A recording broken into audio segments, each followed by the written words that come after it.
जय साई राम।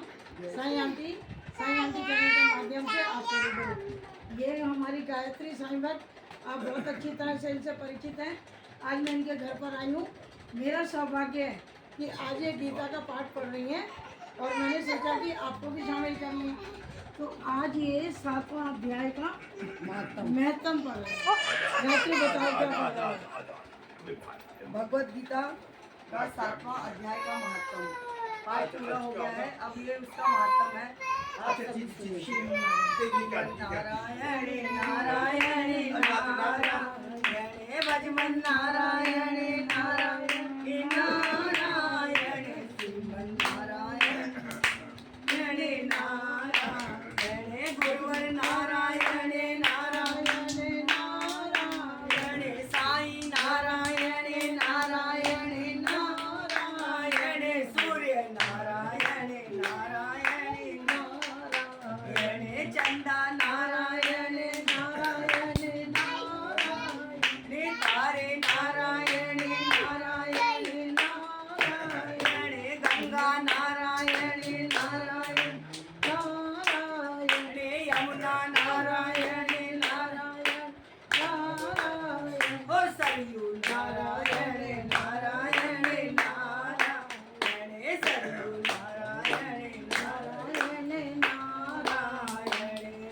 जो नारायण जाप करत है, जो नारायण जाप करत है, और मात पिता कुल तारायण, मात पिता कुल तारायण भजमन नारायण नारायण नारायण भजमन नारायण नारायण नारायण श्रीमन नारायण नारायण नारायण भजमन नारायण नारायण नारायण श्रीमन नारायण नारायण नारायण श्री कृष्ण गोविंद हरे मुरारी हे नाथ नारायण वासुदेव श्री कृष्ण गोविंद हरे मुरारी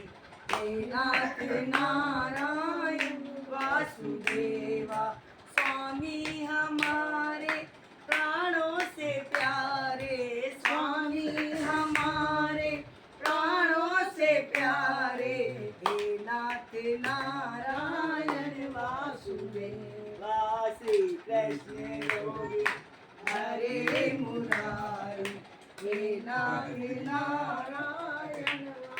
नारायण जी बोले, हे लक्ष्मी जी, अब आप 7वें अध्याय का महत्व सुनो।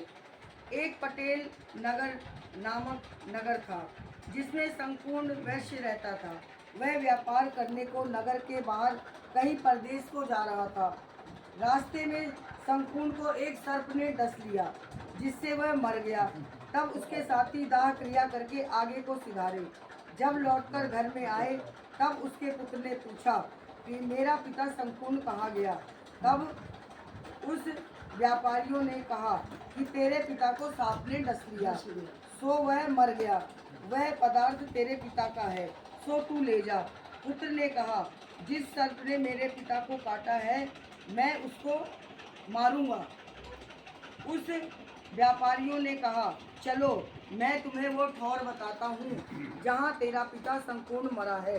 व्यापारियों ने वहाँ ले जाकर उसे खड़ा कर दिया और देखा तो वह एक वामी है जिसे वह कुबेले से खोदने लगा।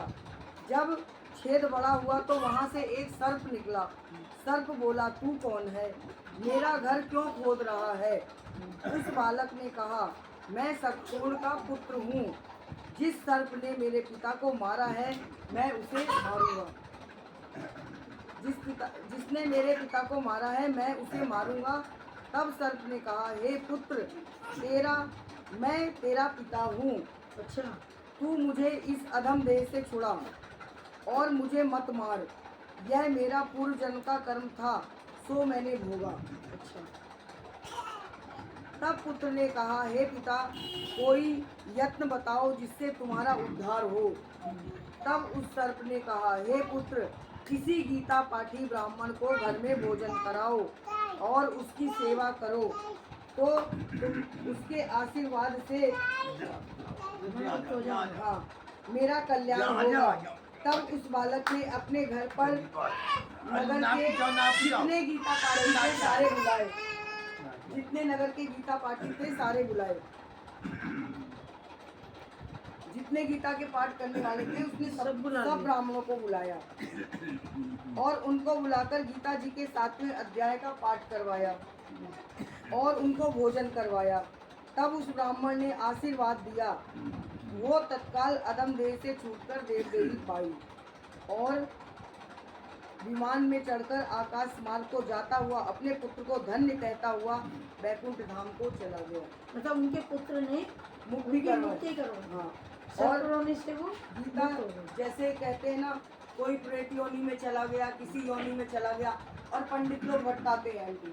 जैसे पंडित लोग कहते हैं पूजा करा लो, ये करा लो, वो करा लो, लेकिन कहते हैं कि जो गीता का पाठ अपने घर में ही करो। हाँ अपना गीता का पाठ करो और 7वां अध्याय का पाठ करके ये बोलो कि जो भी किसी भी योनि में हमारे पितर हैं तो आप उनको हे नारायण हे प्रभु उनको उन योनि से मुक्ति कराइए और वैकुंठ में उनको निवास स्थान दीजिए। 7वें अध्याय के बाद 7वें अध्याय को पढ़ के उसके बाद में ऐसा बोलने से जो हमारे पितृ किसी भी लोक में पड़े हैं, जो नहीं उनको वैकुंठ नहीं प्राप्त हुआ, तो उनको भी वैकुंठ मोक्ष मिलेगा।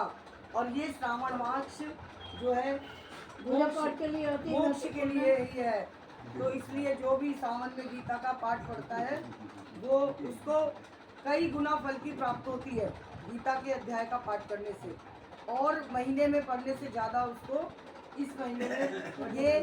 और आप सब लोगों को मैं बताऊं, ये पाठ मैं 40 साल से पढ़ती हूँ, आज से नहीं पढ़ रही हूँ, मुझे 40 साल हो गए और हर सावन में मैं गीता का पाठ करती हूँ। और मैं कहती हूँ जिसको भी मेरे पाठ से पढ़ने से जिन्होंने सुना है उनको भी लाभ प्राप्त होगा।